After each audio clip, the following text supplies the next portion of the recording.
పేరు గొప్ప ఊరు దిబ్బ అన్న చందంగా తయారైంది గురుకులాల్లో పనిచేస్తున్న టీచర్స్ పరిస్థితి. గురుకులాల్లో చదివే పిల్లల ర్యాంకులు చూస్తే ప్రైవేట్ పాఠశాలల రికార్డులను తిరగరాస్తున్నాయి. కానీ అక్కడి విద్యార్థులకు చదువు చెప్పే టీచర్ల పరిస్థితి అగమ్య గోచరంగా తయారైంది. శారీరక శ్రమకు తోడు ఈ మధ్యకాలంలో మానసిక ఒత్తిడికి లోనవుతున్నారు. గురుకులాల టీచర్ల సమస్యలపై స్పెషల్ స్టోరీ.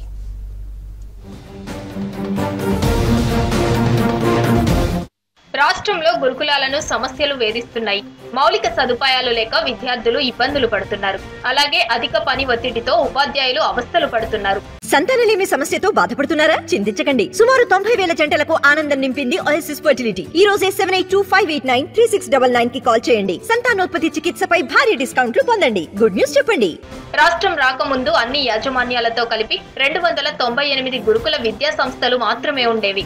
తెలంగాణ రాష్ట్రం ఏర్పడ్డాక KG2 PG పథకంలో భాగంగా ఒకేసారి 700కు పైగా గురుకుల విద్యా సంస్థలను ఏర్పాటు చేసింది సర్కార్. రెసిడెన్షియల్ డిగ్రీ కాలేజీలతో సహా 1002 గురుకుల విద్యా సంస్థలు ఉన్నాయి. ఒక్కో సొసైటీలో ఒక్కో రకంగా పరిపాలన ఉంటుంది. టీచింగ్ సమయాలు ఒకే రకంగా ఉండకపోవడంతో ఉపాధ్యాయులు ఇబ్బందులు పడుతున్నారు.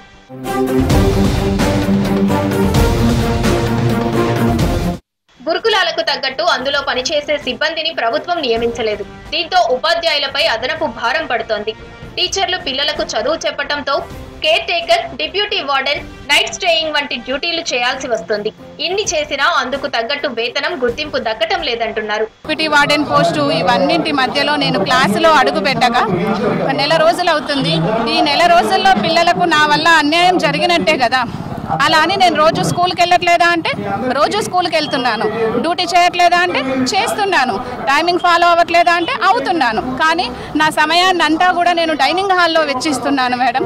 నాకు ఇమ్మీడియట్గా అంటే ఇది కొంచెం ప్రభుత్వం దృష్టికి తీసుకెళ్ళి డిప్యూటీ వార్డెన్, నైట్ కేర్ టేకర్లను పెడితే మేము 100కి 200% విద్యార్థులకి న్యాయం చేయగలుగుతాం. ఫెస్టివల్స్ టైంలోనూ విధులు నిర్వహించాల్సి వస్తుండటంతో ఫ్యామిలీకి సమయం పెట్టలేకపోతున్నామంటున్నారు టీచర్లు.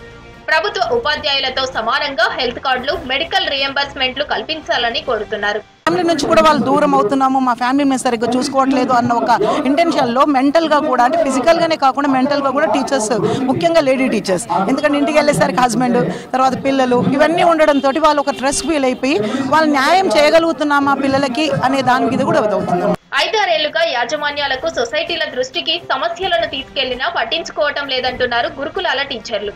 విద్యా హక్కు చట్టానికి అనుగుణంగా టైం టేబుల్ను అమలు చేయాలని డిమాండ్ చేస్తున్నారు. పాఠశాలలో పనిచేసేటువంటి regular, contract, outsourcing, guest faculty అంతా కలిపి దాదాపు 20,000 మంది పైన ఉపాధ్యాయులు పనిచేస్తూ ఉన్నారు. మరి కొత్తగా పెట్టినటువంటి పాఠశాలల్లో వస్తువులు సక్రమంగా లేవు.